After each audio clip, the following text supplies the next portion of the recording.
Salut, c'est Landry pour une nouvelle vidéo consacrée aujourd'hui à l'univers Pixar. Il est vrai que cela fait extrêmement longtemps qu'on n'a pas fait ce genre d'introduction, donc la voici. J'espère que là actuellement tu es bien, tu es posé, parce qu'aujourd'hui je vais te parler donc de Lightyear, le prochain film des studios d'animation Pixar qui devrait sortir aux alentours de fin juillet 2021. 22. Juillet 2021, c'était avant. Et pourquoi est-ce que je te dis prochain?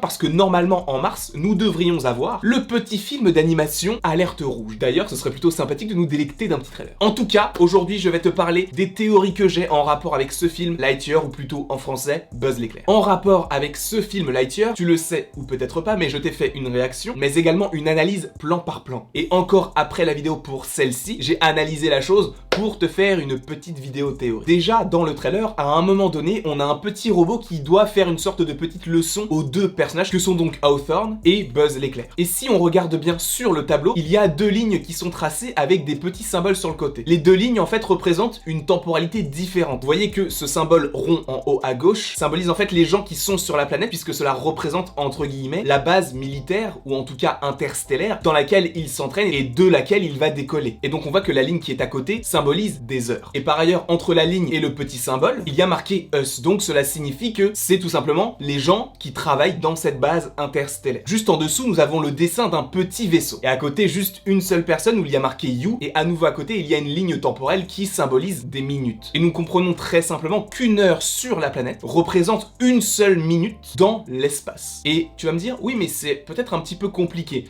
En soi, oui et non, puisque c'est totalement réaliste. En fait, dans l'espace, le temps est différent que sur Terre, dans le sens où il y a souvent cet exemple qui est donné, mais si on prend des jumeaux, et admettons ils ont 50 ans, l'un reste sur Terre, l'autre va dans l'espace, 10 ans s'écoulent sur Terre, donc celui qui est resté sur Terre aura 60 ans, logiquement, mais celui qui va revenir sera plus jeune. Parce qu'en fait, le temps est relatif par rapport à l'endroit où tu te situes. Donc cela veut dire qu'admettons, le personnage qui était dans l'espace va revenir sur Terre, son frère jumeau aura 60 ans, mais lui aura peut-être 52 ou 53 ans, ou en tout cas, il sera plus jeune. Et ça, c'est assez intéressant, selon moi, et c'est un petit peu le principe de base du film Interstellar. Puisqu'à un moment donné, ils doivent aller sur une planète, et tu te rends compte qu'une heure sur cette planète équivaut à 7 ans dans le vaisseau. C'est-à-dire qu'ils sont partis, je crois, à peu près 3 ou 4 heures, et quand ils sont revenus, la personne qui était restée et qui avait à peu près le même âge qu'eux a vieilli d'environ 20 ans, alors qu'eux n'ont vécu que 3-4 heures sur la planète. Tu as cette explication qui peut se faire, donc évidemment une heure qui équivaut à 7 ans par rapport au calcul, ça peut paraître compliqué. Là, ils ont fait au plus simple, une minute dans l'espace, cela représente une heure sur la planète. Par ailleurs, sur ce dessin, ou plutôt sur ce tableau, tu as la trajectoire donc du vaisseau de Buzz l'éclair, qui va devoir passer autour d'une planète, ou en tout cas peut-être autour d'une étoile, pour après revenir et passer dans 3 anneaux. Les 3 anneaux qui vont peut-être servir de ralentisseur, puisqu'il ira justement à la vitesse de la lumière, donc Lightyear. Et donc ce que j'imagine, c'est qu'en fait il va expérimenter ce voyage entre guillemets dans l'espace et dans le temps, pour que cela puisse être réexploité par la suite, peut-être pour agir plus rapidement sur d'autres planètes. Et de toute façon, on sait qu'on va voyager, puisque tu as différentes variétés entre guillemets de planètes. Tu en as une qui est entre guillemets un petit peu plus forestière. J'ai vraiment l'impression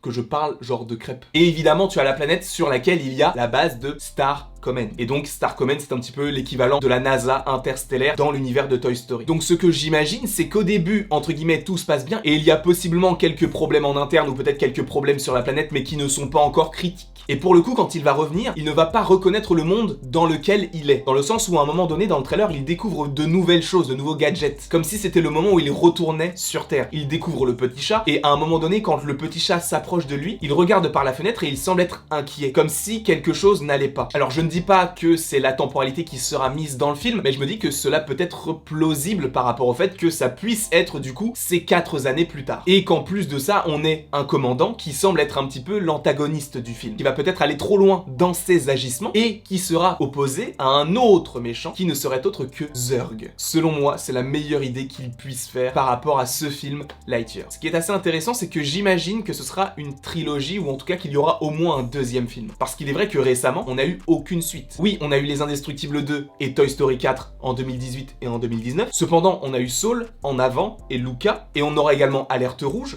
qui, a priori, pour ce dernier, semble être un one-shot. Lightyear, c'est un petit peu différent dans le sens où c'est lié à Buzz l'éclair, donc tu sais qu'il explorera l'espace, tu sais qu'il aura plusieurs missions diverses et variées, donc j'aimerais énormément que l'on suive ces différentes aventures à travers différents films. Ce que j'espère et ce que j'imagine par rapport à ce film, c'est qu'il y en ait un deuxième, voire un troisième. Parce que justement, tu as le personnage de Zurg, comme je viens de te le dire, qui est introduit. À un moment donné, tu as des portes qui s'ouvrent avec une lumière rose, entre guillemets, et de la fumée, tu sais que c'est le moment où on va découvrir Zurg. En plus de ça, à un moment, tu as une sorte de robot géant, entre guillemets, en tout cas plus grand, qui marche, et sur le côté, tu as d'autres robots qui sont jaunes et rouges, des robots que l'on a déjà vus dans la saga Toy Story, qui font référence aux sbires de Zurg. Donc on sait qu'il sera dans le film. Et ce qui est très intéressant en plus par rapport à ce personnage de Zurg, c'est que dans Toy Story 2, à un moment donné, quand les jouets s'affrontent, tu as Buzz l'éclair qui dit « Tu as tué mon père » et Zurg qui dit « Non, je suis ton père. » Et du coup, ça fait évidemment référence à l'Empire contre-attaque. Cependant, est-ce qu'on ne pourrait pas avoir réellement cette référence de Toy Story à l'Empire contre-attaque dans le film? Et qu'en fait, on apprenne que Zurg, c'est le père de Buzz l'éclair. Parce qu'au début, pour Toy Story 2, ils ne se sont pas dit un jour on fera un film sur Buzz l'éclair et on racontera que les deux personnages ont un lien de parenté. Peut-être que ce n'est pas du tout ça et qu'ils n'y ont pas du tout pensé. Mais c'est vrai que sachant qu'ils l'ont utilisé dans Toy Story 2, peut-être juste pour la vanne, peut-être qu'ils peuvent le réutiliser réellement dans un film Lightyear. Par ailleurs, tu le vois, de toute façon, je te l'ai dit, il va découvrir de nouvelles planète. À un moment donné, on est dans une forêt qui semble être différente de ce que l'on peut trouver sur la planète où il y a Star Command. En plus de ça, ça a un petit aspect un peu Mandalorian, je trouve, avec le robot qui l'accompagne, etc. Et selon moi, cela va être assez intéressant parce que son vaisseau est posé. Tu te dis, peut-être qu'il va se crasher. En fait, vu que son vaisseau est posé, tu te dis que c'est possiblement la planète sur laquelle il voulait atterrir et qu'il va y avoir une mission sur cette planète. Ou alors, il s'est crashé réellement sur une planète et le vaisseau que l'on voit n'est pas le sien. C'est également aussi possible. Et la dernière petite idée que j'avais par rapport à ce film, Lightyear, c'est que vous le savez, tu as dans tous les films, quasiment tous les films, le Pizza Planet Truck. Et je pense qu'ils peuvent aller dans ce film-là un petit peu plus loin à l'image de ce que l'on a dans Toy Story 1. Parce qu'à mon avis, dans ce film-là, tu auras des références au premier long métrage d'animation de Pixar. Parce que je vous le rappelle qu'il y a le Pizza Planet qui est un restaurant sur Terre. Et c'est là que Woody et Buzz vont se faire récupérer par Sid, etc. Je me dis, déjà, on peut avoir un vaisseau spatial aux couleurs du Pizza Planet Truck. Et en plus de ça, on pourrait aller dans un Pizza Planet Truck. J'aimerais énormément que ce soit le cas et qu'en fait on découvre que c'est une chaîne qui est interstellaire également, elle existe sur Terre avec les aliens, parce qu'en fait Pizza Planet c'est tout simplement une sorte de restaurant qui vend des pizzas, qui est donc dans le thème des aliens, de l'espace, etc. Et par ailleurs c'est dans ce restaurant qu'on vend des petites peluches qui ne sont autres que les 3 petits aliens. J'imagine que l'on puisse avoir possiblement un vrai Pizza Planet dans l'espace et que tu dois faire une mission, peut-être une mission de reconnaissance, je n'en sais rien du tout, et qu'en plus de ça, dans ce restaurant tu aies des petits bonshommes verts comme les aliens qui existent dans l'univers donc de Pixar. Des visiteurs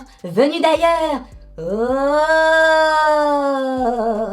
Ça, je l'ai un peu rajouté. Ah oui, non, mais j'aime l'innovation et la modernité. N'hésite pas à me dire en commentaire ce que tu imagines par rapport à ce film Lightyear. Là, précisément, ce sont les idées que j'ai eues par rapport au premier teaser trailer, même si c'est un trailer pour le coup. Et donc, on aura bien évidemment un petit peu plus d'informations dans le prochain. En tout cas, n'hésitez donc pas à aimer, à partager, à commenter et à vous abonner. Cela me ferait bien évidemment extrêmement plaisir et après toute cette longue vidéo, il ne me reste plus qu'à vous dire à la prochaine pour la prochaine.